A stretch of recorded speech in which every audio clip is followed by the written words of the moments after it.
Olá, meus queridos irmãos e amigos que nos acompanham nessa noite. Gostaria de dar as boas-vindas a todos vocês, com muita alegria, e desejar graça e paz do Senhor Jesus Cristo, que esteja reinando na família de vocês durante esses dias. Hoje nós vamos ler a referência de Marcos no capítulo 10, do versículo 17 ao versículo 23. E eu gostaria que nós raciocinássemos em alguma coisa uma frase, na realidade, que está escrito aqui nesse texto, em que Jesus falou para o jovem rico quando ele fez a pergunta a ele a respeito de salvação. Uma coisa ainda te falta. O jovem em questão entrou em cena na última viagem de Jesus Cristo a Jerusalém. No texto de Lucas, no capítulo 18 e versículo 18, o médico Lucas, como ele sempre esboça melhor esses assuntos a respeito da vida de Jesus, ele nos informa que se tratava de uma pessoa de alta posição, alguém muito importante dentro da sociedade judaica.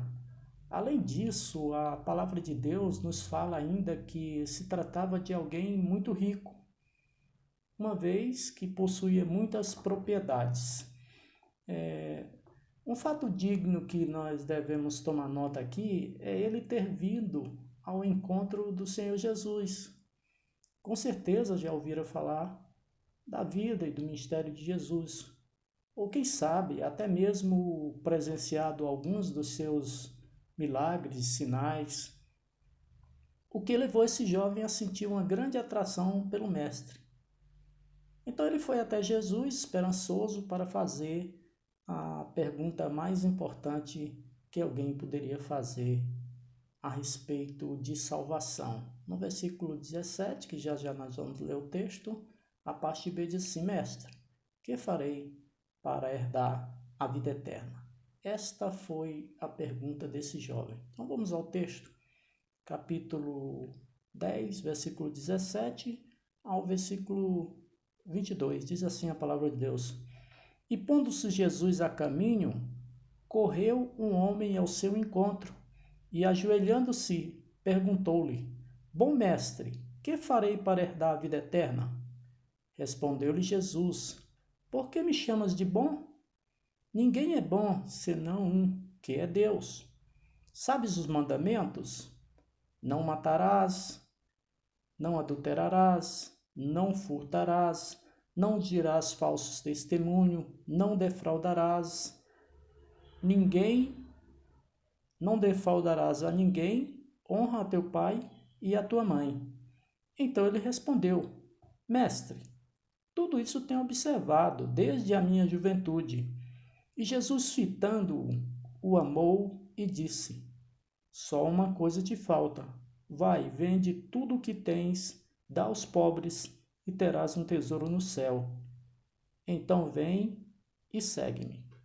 Ele, porém, contrariado com essa palavra, retirou-se triste, porque era dono de muitas propriedades. É esse o texto, irmãos, para hoje. Esse texto, ele tem uma mensagem profunda e um aviso solene, para o nosso coração em relação ao assunto vida eterna. Então vamos tirar isso para nós, não somente para esse jovem, mas para nós também cristãos que temos que manter a nossa salvação em santidade na presença do Senhor. Então, para isso nós vamos ver alguns pontos de destaque na vida desse homem, desse jovem, Como a própria palavra já disse mesmo, ele próprio afirmou: Senhor, desde a minha juventude eu tenho observado os teus mandamentos. Então ele era um jovem. Vai dizer aí no capítulo no versículo 20, ele tinha saúde, tinha vigor, tinha uma bela vida, tinha força, tinha amigos. Uma segunda observação que nós fazemos aqui é que a própria Bíblia vai dizer no versículo 23 que ele possuía muita riqueza. Ele possuía tudo o que esse mundo podia lhe oferecer: casa, bem, conforto, luxo. E com certeza ele participava de uma sociedade de altos valores, né, da sua época. Então, ele era um jovem riquíssimo. É uma das observações que nós podemos fazer também a respeito da vida dele. Ele era um jovem proeminente, era um homem de posição, possuía status, fama, glória. Apesar de ser jovem, já era rico. Ou nós podemos também pensar que ele era considerado um fenômeno na sua época, né? Era um jovem de elevada reputação e grande prestígio social. Isso nós podemos perceber também lendo a palavra de Deus. De certa forma, há outra observação. Nós podemos observar que ele era ético, digamos assim, um tanto quanto ético. O versículo 20 vai nos falar a respeito disso. Ele era portador de excelentes predicados morais, né? Bom comportamento, educado, demonstrou diante de Jesus que vivia uma vida honrada, pura de certa forma, dentro dos mais rígidos padrões morais de sua época, ou seja, possuía uma excelente conduta exterior. Ele se mostrava, se conduzia muito bem, inclusive quando esteve na presença de Jesus, se apresentando, ajoelhou-se diante de Jesus com todo respeito e então se dirigiu ao Mestre. Outra coisa que nós podemos observar, que às vezes nós comentamos muito quando fazemos alguma observação na palavra de Deus a respeito de pregação evangelística, nós sempre falamos que nós somos insatisfeitos com a nossa vida, porque existe um vazio dentro de nós. E aquele jovem era insatisfeito com a sua vida. Que me falta ainda? Ele pergunta a Jesus, que me falta ainda? Eu tenho tudo. O que me falta ainda? Tinha tudo para ser feliz, aquele jovem. Possuía tudo que o mundo podia lhe oferecer. Mas seu coração continuava vazio. É assim que acontece com muitas pessoas, é assim que acontece muitas vezes até conosco, que somos filhos de Deus, que somos cristãos, já vividos, mas acontece muitas vezes. Nós nos encontramos em dias vazios. E algo que esse jovem desejava e que o seu dinheiro ainda não poderia alcançar. Sua posição não preenchia o vazio da sua alma. Então sua alma tinha um profundo vazio. Por isso ele resolveu, com sinceridade, procurar a presença de Jesus, se apresentar diante de Jesus. Chega mesmo até transparecer, quando a gente lê o texto, que esse jovem estava cansado daquela vida que ele levava, né? Apesar de ser uma vida que lhe dava todos os status, tinha tudo, né? Mas nada satisfazia seus anseios, sua vida era uma busca constante. Ser correto não basta, muitas vezes, né? Ser religioso não é suficiente. E aquele jovem era religioso, ele disse a Jesus que ele guardava todos os mandamentos. E outra observação que nós podemos fazer ainda é que ele era sedento de salvação. O versículo 17 vai dizer, e pondo-se Jesus a caminho, correu o homem ao seu encontro. Olha o que ele fez, ele se ajoelhou e perguntou, bom mestre, o que farei para herdar a vida eterna? Ele era sedento de salvação. Aquele jovem tinha sede de Deus, tinha sede de vida eterna, estava ansioso. Ele sabia que ainda não possuía a vida eterna. Ele não tinha como enganar a si mesmo. Ele queria ser salvo. E ainda outra coisa, ele foi à fonte certa, a pessoa certa. Ele se dirigiu a Jesus, o Mestre, o homem que iria morrer e iria dar-lhe a vida eterna, ia fornecer vida eterna para todos nós, da humanidade. Então ele procurou a pessoa certa, procurou Jesus. Ele foi a Jesus, ele buscou o único que pode salvar. Ele já tinha ouvido falar de Jesus, sabia que ele já salvara tantas pessoas, sabia que Jesus era a salvação para a sua vida, a resposta para o seu vazio, talvez ele pensava, né? Por isso procurou Jesus. E ele não buscou atalho, ele vai direto a Jesus, vai direto ao ponto. Outra coisa que podemos observar ainda, ele foi a Jesus com pressa. Há muitos que não têm pressa, né? Quantas vezes nós pregamos a respeito da salvação para pessoas e as pessoas sempre vão adiando, vão dizendo, não, deixa para outra hora, deixa para outro momento, quem sabe quando eu tiver um pouco mais maduro, quando eu tiver um pouco mais idoso, então eu posso procurar esse Jesus que você está me falando dele. Mas aquele jovem não, ele teve pressa de encontrar Jesus. Muitos querem ser salvos, mas deixam sempre para amanhã, né? Que nós acabamos de falar, protelam, adiam. Esse moço, ele corre, ele tem pressa. Ele não aguenta mais esperar. E ele vai, resolve ir até Jesus. Ele foi até Jesus de forma reverente. Conforme já falei, versículo 17, ele se humilhou, de certa forma, se ajoelhou perante Jesus, se quebrantou. Ele foi com uma atitude certa na presença de Jesus. Talvez por isso que a Bíblia vai narrar que Jesus o amou, né? Jesus fitou aquele jovem, olhou nos olhos dele e ele o amou. Como Jesus nos ama, né? Ama todos nós, Jesus é maravilhoso. Então Jesus amou também aquele jovem. Ele foi amado por Jesus, né? É isso que a Bíblia diz, Jesus o amou. Versículo 21, quando Jesus fitou os olhos daquele jovem, e viu ele ali prostrado de joelho diante de si, fazendo uma pergunta para ele, a Bíblia cita que ele o amou. Jesus viu o conflito do coração daquele jovem. Jesus diagnosticou o seu vazio. Jesus viu a sua sede de salvação. Jesus viu o seu desespero existencial. Jesus se importou com ele, assim como se importa com cada um de nós. Jesus também ama eu e ama você, igual ele amou aquele jovem.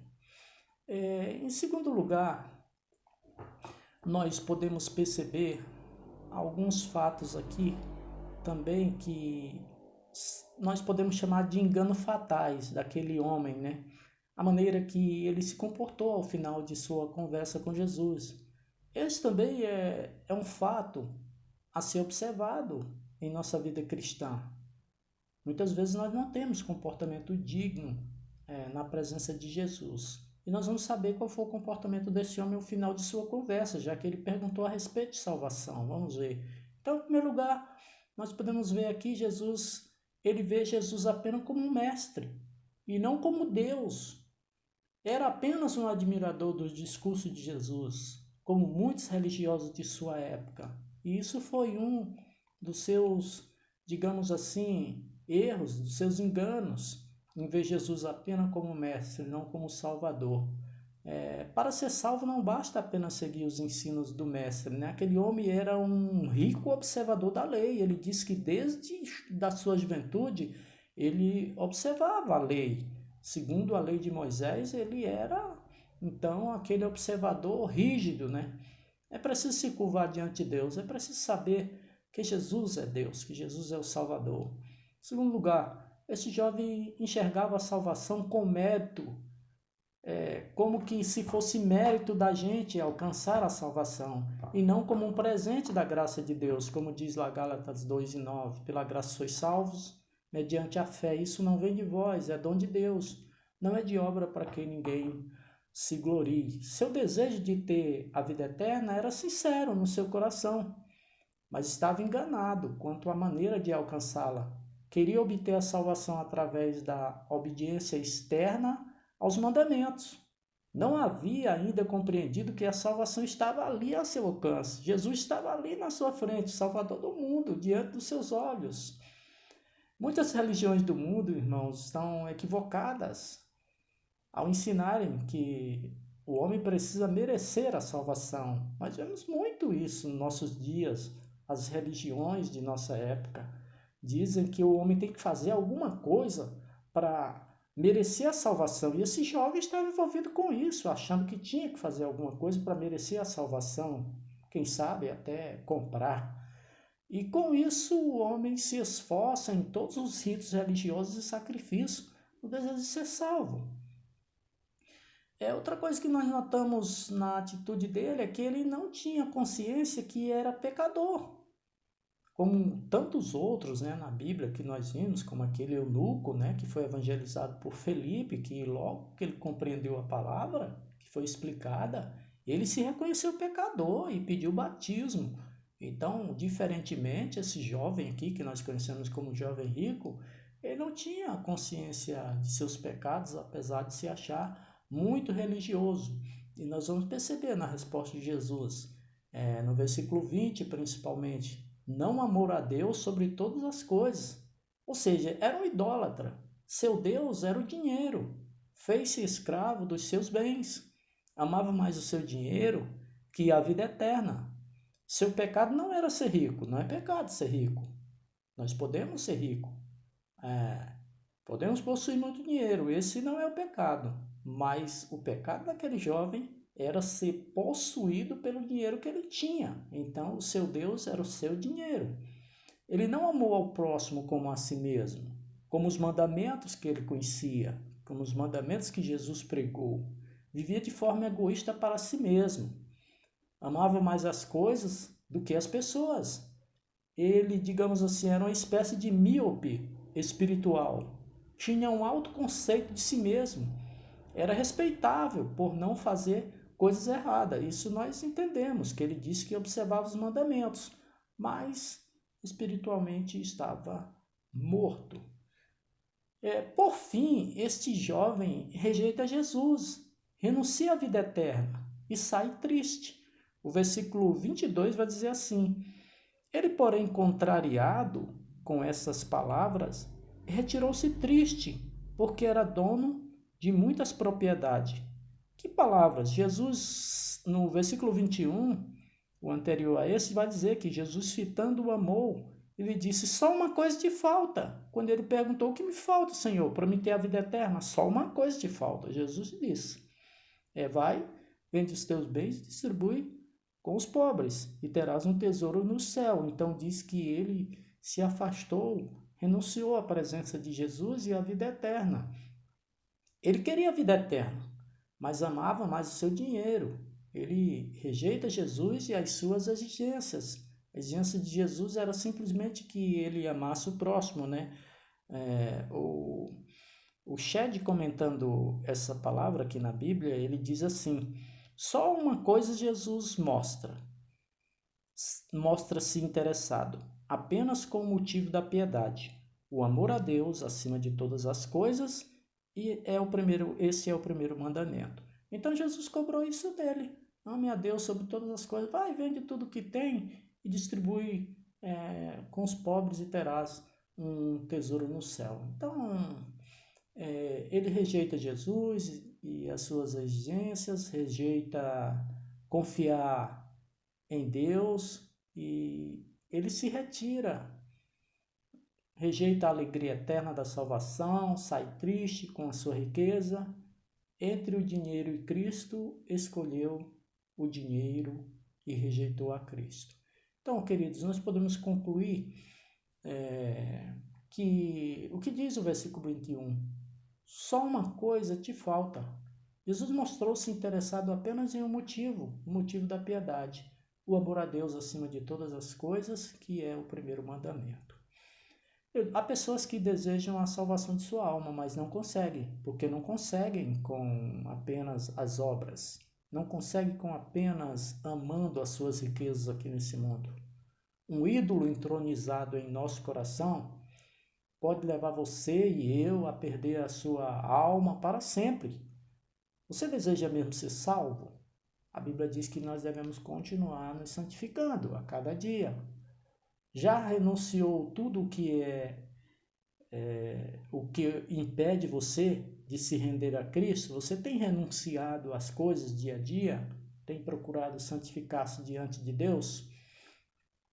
Por fim, Jesus declarou que ele havia sido enviado ao mundo com um propósito primordial, que os que neles creem não perecessem, mas tenham a vida eterna. Nós vemos isso em João 3,14, até o 17. A fé em Jesus é suficiente e necessário para a salvação. Aqueles que não creem nele não verão a vida eterna. Diz também lá em João, na continuação do capítulo 3, versículo 18, versículo 36, e após disso, nós vamos ver lá em João 8 e 24 ainda. Somente aqueles que se alimentam de Jesus viverão para sempre.